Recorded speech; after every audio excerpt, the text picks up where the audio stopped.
Brothers and sisters, just want to make a little video for you. I'm now at a very important, one of the oldest monasteries here on Mount Lebanon in the valley, in the Kadisha Valley, Our Lady of Conabin.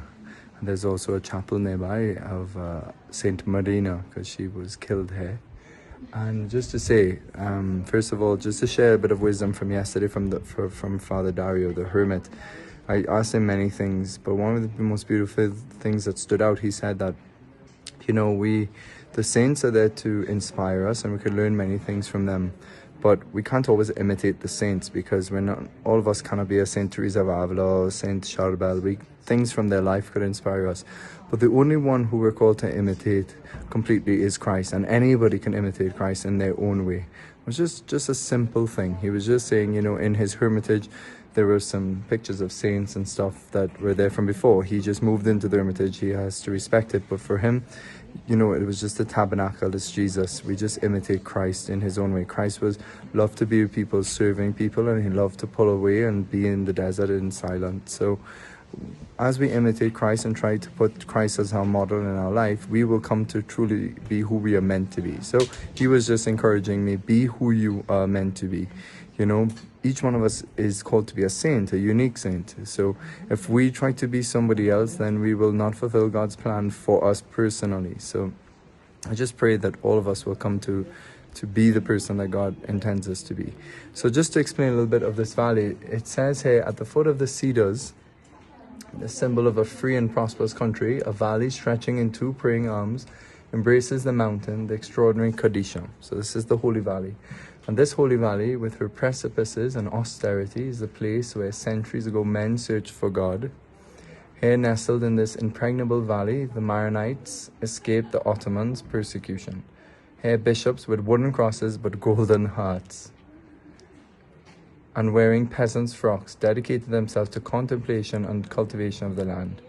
The rocks in the Kadisha speak of the solidity of faith and evoke this ancient time where hundreds of Maronite monks and hermits lived in the monasteries or secluded themselves in the innumerable grottos of the mountain and devoted themselves to a life of continuous prayer.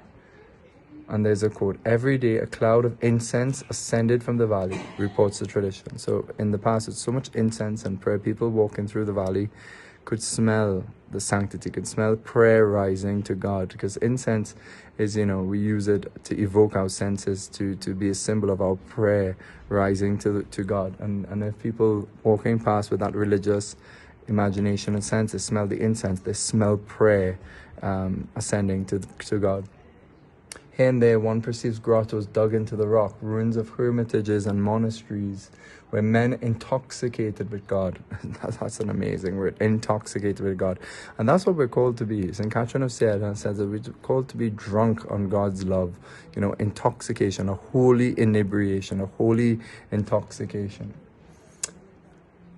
The monks lived in community before withdrawing into the neighboring grottos to live as hermits. We name but a few of these monasteries. So there's Kozaya Monastery, which is St. Anthony's Monastery, which is just opposite to where Father Dario lives in the hermitage up in the mountain. Then there's Mar Elisha, which is the monastery of Elisha, the disciple of Elijah, which I will post some pictures maybe into the group. And then there's this amazing monastery of Our Lady of Conabin, which is one of the oldest. And so we just pray in this holy place for all of you. And again, let us be inspired by the witness of all these holy men and women, monks, hermitesses, hermits who sought the solitude of the forest and of Mount Lebanon to listen to the heartbeat of God, to get back in touch with God. As you could see, it's just so beautiful here. it's really incredible.